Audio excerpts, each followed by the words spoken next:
안녕하세요. Hey guys, it's David from DKDKTV, and today I'm going to talk about 10 weird impressions about the US, America, coming from a Korean. If you follow my social media, I've been to the US for the past few weeks in mostly California, LA, Las Vegas. Yeah, I know that's all the same region. It's my first time going back to the US in 18 years. I've lived in the US for 3 years when I was very young, but I don't remember anything, so that's why I'm making this video. I saw so many cultural differences and very weird impressions for a Korean. I just thought it would be so hilarious to talk about these issues. What might be so normal to you guys in the US is so different and weird to people in Korea or Asia. So yeah, that's why I'm making this video. And in the middle of this video, there's going to be a special guest who I interviewed who will provide her female perspectives on weird impressions about the US. So wait for that and let's begin. So number one, I definitely have to start with this. The size of the cups are huge. The cups are so big. This was so weird to me because once I got a look at the large size cups, I was just like, how can a human being drink an actual large size cup? Because large size cups in Korea are like this size, but literally in America, the medium size was bigger than a Korean large size. So I was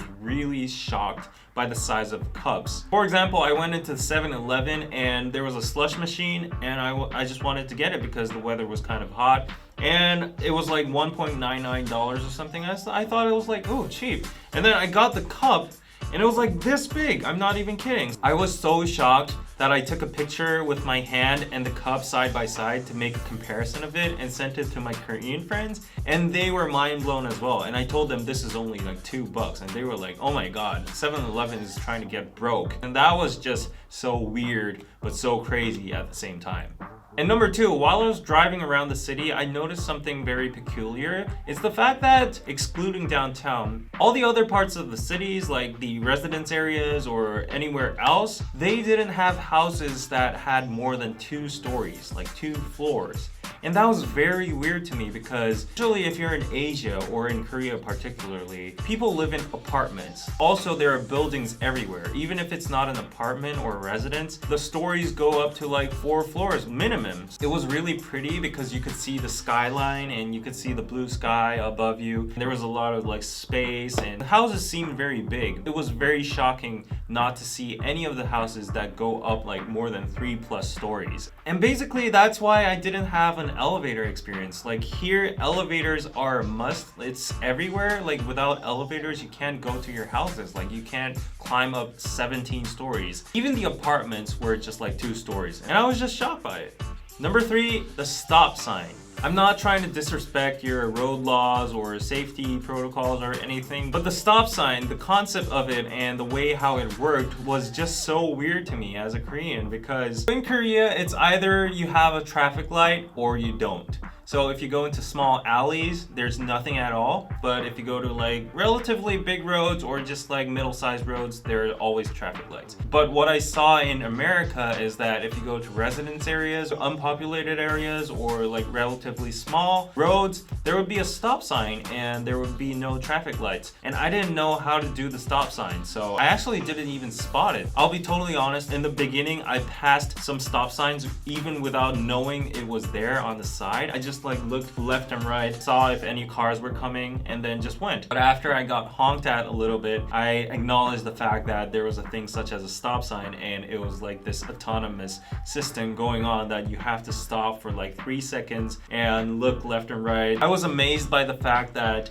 even if there are no cars in your side, you just have to stop mandatorily. So it was just so weird because if you had a stop sign in Korea, I mean, of course, if you enforce it by the law, it will work. But just naturally, if you just put a stop sign, nobody would give a shit about it. I was so amazed on how it actually worked. Like at night, for example, I was driving through a neighborhood at like 2 a.m. and there were no cars at all. And this one car just confronted me at the opposite side of the road and the car stopped. And I was so amazed because like it's 2 a.m., nobody's looking, there's no cars around, and the person just stopped.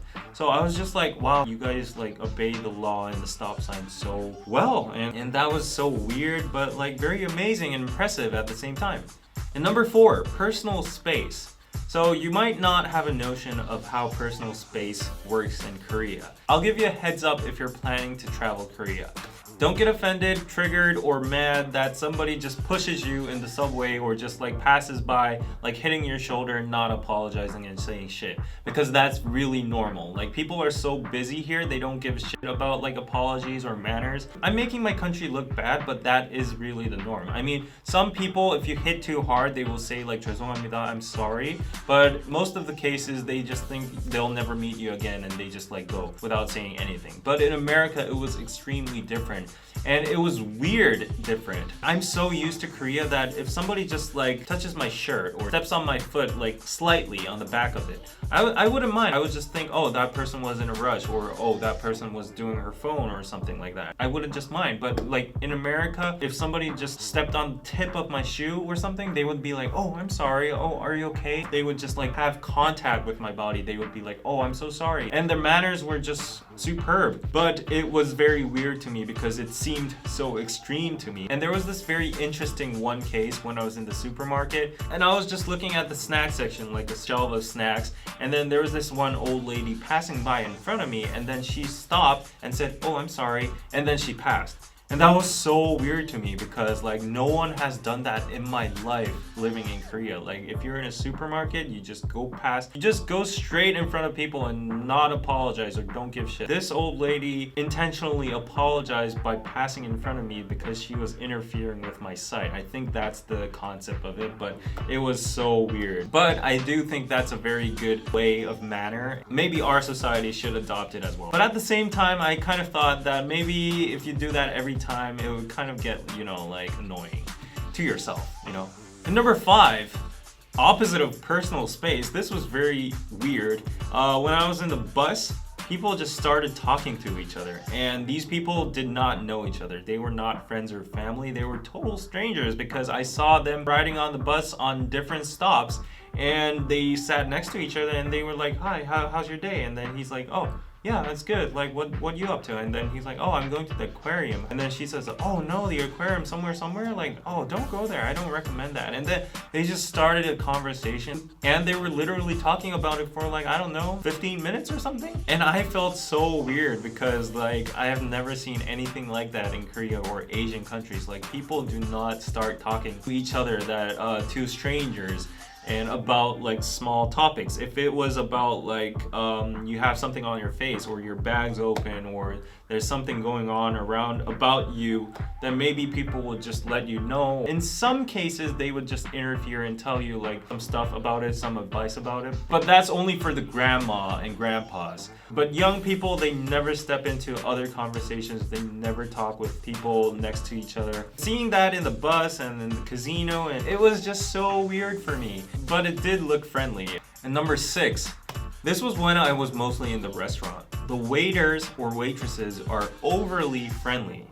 What I mean by overly friendly is like they have good service, but they come to check up on you every 10 minutes or 15 minutes. I'm just eating my stuff and they come and say like, everything okay? Like, do you need anything else? Like, is your soup okay? Or does it taste good? I was interrupted when I was eating my food for like 3 times. Even when I was having a beer with my friends, the waiter would come up to me and say like, do you need one more drink? Do you need any other food? Is everything okay? And I would be like, yes, I'm okay. Like, everything's good. Like, I'm in a conversation right now with my friends. Could you just please? And yeah, it was really weird to me how good the service was in restaurants or just like anywhere. And I don't want to be rude, but to some extent it kind of got annoying. I feel bad for it because knowing that it's your culture, but like I just have to say it was a weird experience for me.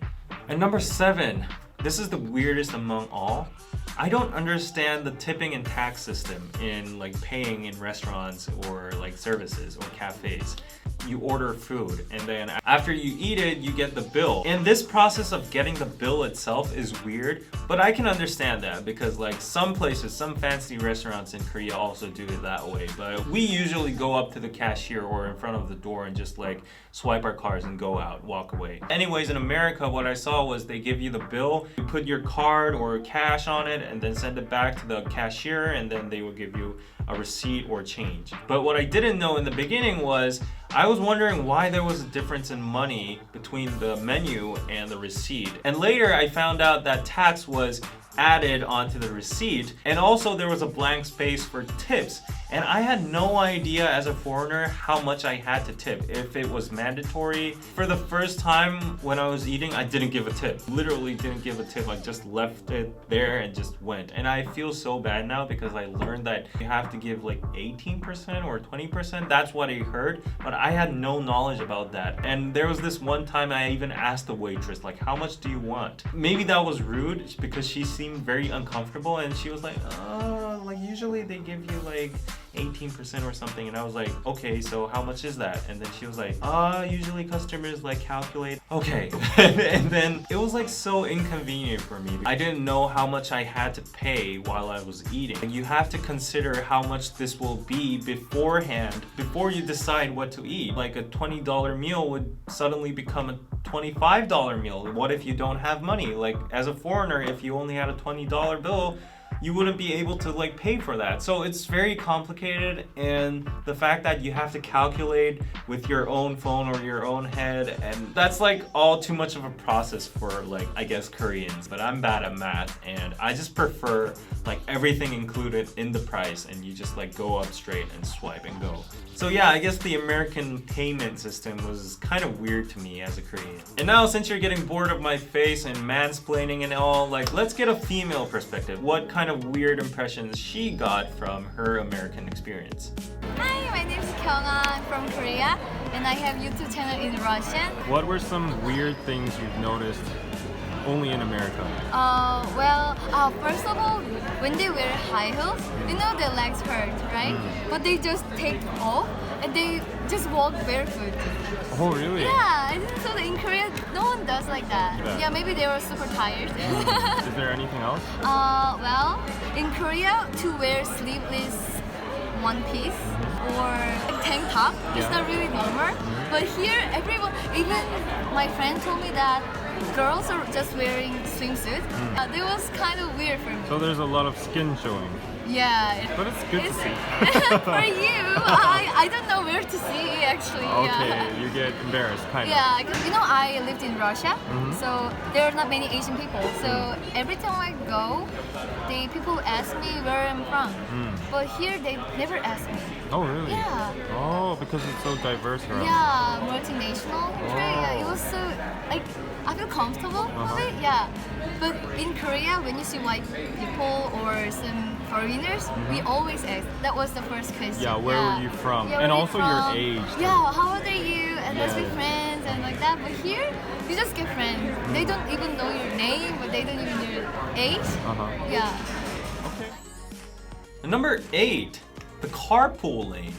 I'm not sure if the carpool lane exists in other states other than California. I saw carpool lanes on the way, and it was just so fascinating and weird at the same time because, like, first of all, I was so impressed at how many people actually followed the law. It had a single sign saying like 2 or more passengers only. I looked at the carpool lane and it was like actually empty or in a better condition during rush hour. I mean, there is a bus lane in Korea only for buses for like express traveling, and because buses carry more people. I guess it's the same logic, but the way you see it, buses are buses and vans are vans, but sedans are sedans, and like SUVs don't look like buses at all. Like you can see at one site that, oh, that is not a bus, and if you want to report it or the police, it would be convenient to spot it. But for carpool lanes, like if you have dark tannings on your windows or whatever, or the sunlight's too bright, you can't really see how many people are in the car. And if I was in a rush, and even if I was driving alone, I would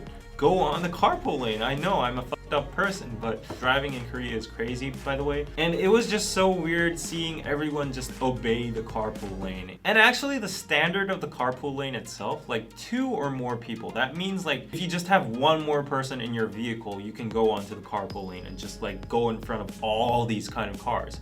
So like I would understand if it's like 3 or 4 people or more, but like 2 people, like I'm just curious if you guys drive around alone all the time, like because in Korea like it's mostly 2 or more people, except for like workers. Yeah, anyways. And number 9, this was something kind of annoying and weird at the same time. Sometimes we needed some supplies or some particular stuff, And usually in Korea, everything's quite nearby. Everything's very accessible. There's a convenience store here and there. There's a supermarket around the corner. There's an electronics store and there's like a department store. So you can basically get everything within like 10 minutes reach. Like everything's very handy here. But in America, I observed that everything's so far away. The distance between stuff is so far away. For example, even a convenience store was just so far away from home that you could never walk there. Like, you have to have a car to get around these places, and that was just so weird. It was late at night and I was like, can I go buy this? Like, do you know where a convenience store or a pharmacy would be? And then he told me like, oh, it's like around the corner, but like you have to take my car. And I was like, car? Why? Can't I walk? And he was like, no, it's too late and it'll probably take you like 20 minutes to walk there. And I was like, oh, that's close? The concept of distance is very different from Koreans, because close for us means like walking distance 3 minutes or 5 minutes. The distance of things was so far away, and that was kind of weird for me. And last, another weird thing was that America doesn't use the metric system. I knew this before I went, but I really felt it there. For example, when I was driving, what the fuck is a mile? How long is a mile? I only know kilometers. When I was at the shoe store, I didn't know how long my feet were. My feet are like 280 centimeters, but what is that in inches? Or like, is it feet? And for some reason, once I replaced my SIM card, my Siri turned into English. I don't know if I toggled something. And I told Siri like, Siri, weather. And then it told me temperature in Fahrenheit, and it was like over 100. So that was outrageous. Like 100 is the boiling point in Celsius. And like usually Korea in summer is like 30 degrees, 28 degrees. So all the measurements were in different scales. The height, like people were saying I'm 5'2". I'm 180 centimeter. I don't know what you're talking about. So there was a very big like language barrier between like those differences in scale. So that was very weird for me. And I don't think I'm making a fuss about this, because from what I understand, the whole world shares the metric system, but only like America and some few countries use like foot, feet, inches, yards, Fahrenheit, and pounds. So America, that is definitely weird for me. I don't know why America's not following the global standard, because it would be much more convenient if a country like America unified the measurements and stuff like that. It would be much more convenient to talk about, actually buy stuff. Yeah, that was pretty weird. So anyways, those were my 10 weird impressions about the US. I hope you are not mad or triggered by the end of this video. The intention of this video was not to make you mad or disrespect your own culture or environment. It was just sharing my experience of what I thought was weird compared to my culture in Korea when I was in the US. And hopefully it was entertaining for you. I want to hear reverse culture shocks or differences in the comments when you visited Asian countries or Korea, how America is different from Europe. I want to hear diverse comments in the comment section, so please share your thoughts. If you like this video, put a thumbs up and please subscribe to our channel, because we have a lot of brilliant content, and I will see you guys next time. Follow me on Instagram, and bye bye!